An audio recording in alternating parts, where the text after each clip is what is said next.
Le langage HTML5 a évolué pour permettre aux webmasters de réaliser des pages dont le contenu est nettement identifié par les navigateurs et les moteurs de recherche. Le sens des différentes balises d'une page est à présent essentiel car il permet aussi de travailler plus intelligemment. Là où le HTML4 ne proposait que des balises div pour réaliser la structure de la page, le HTML5 propose désormais des balises ayant un sens. Par exemple, sur les schémas suivants, nous voyons cette différence. Sur la gauche, nous avons la conception technique d'une page en HTML4 qui présente de nombreuses balises div, la balise de conteneur, la balise d'entête en vert, la balise de navigation en marron. Sur la partie de droite, nous avons la même page réalisée avec des balises HTML5.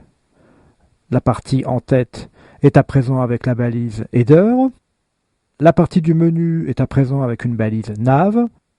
L'ensemble du contenu de cette page est inséré à l'intérieur d'une balise section. Chaque élément de contenu, chaque article est inséré dans une balise article et chaque article comprend également un pied.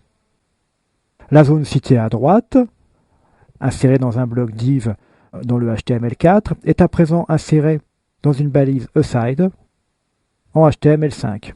Cette balise permet en effet d'insérer des éléments, des parties connexes au site. Au niveau de la spécification du langage, les éléments HTML sont maintenant regroupés en 7 sections. Le schéma suivant est placé dans la spécification du langage HTML5. Cette spécification est accessible à l'adresse http://w3.w3.org/html5/content-models.html. Les différentes balises sont donc à présent regroupées en 7 sections. Il y a une catégorie ancêtre de l'ensemble qui correspond à tous les éléments qui contiennent un flot de texte. Cette catégorie regroupe donc presque toutes les balises, à l'exception des quelques balises metadata suivantes, qui sont placées en fait ici dans la zone externe.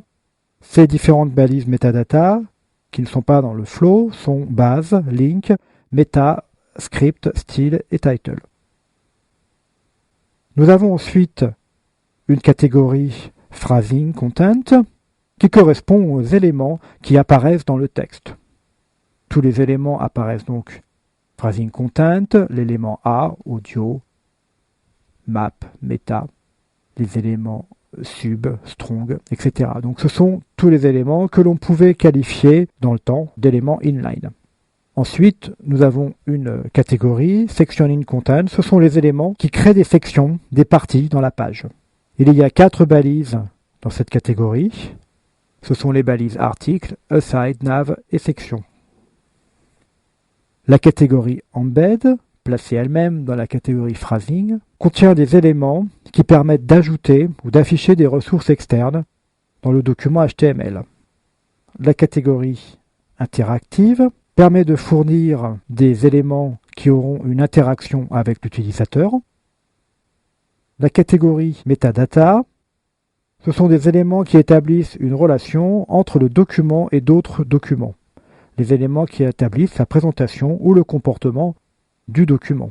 Nous rencontrons ici les balises link ainsi que la balise script ou style. Enfin, la balise heading regroupe les entêtes d'une section. Nous avons à l'intérieur de cette zone les balises de type H1, H2, H3, H4, H5, H6, ainsi qu'une nouvelle balise Hgroup qui permet de regrouper des titres. Dans la catégorie Section in Content, que nous venons de voir juste à l'instant, il y a 4 balises qui permettent de structurer l'information d'une page. La balise section permet un regroupement thématique de contenu, généralement avec un titre.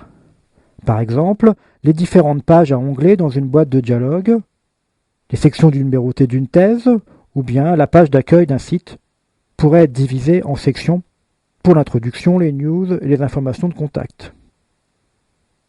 Si l'on ressent un besoin d'ajouter un titre, c'est que l'on doit a priori créer une nouvelle section. La balise nav elle définit une section de navigation avec des liens internes au site. Cette notion de lien interne est extrêmement importante. Dans une balise nav, on ne doit pas par exemple placer de liens ouvrant un site externe. On ne mettra pas non plus des liens vers des blogs externes ni des publicités. La balise aside.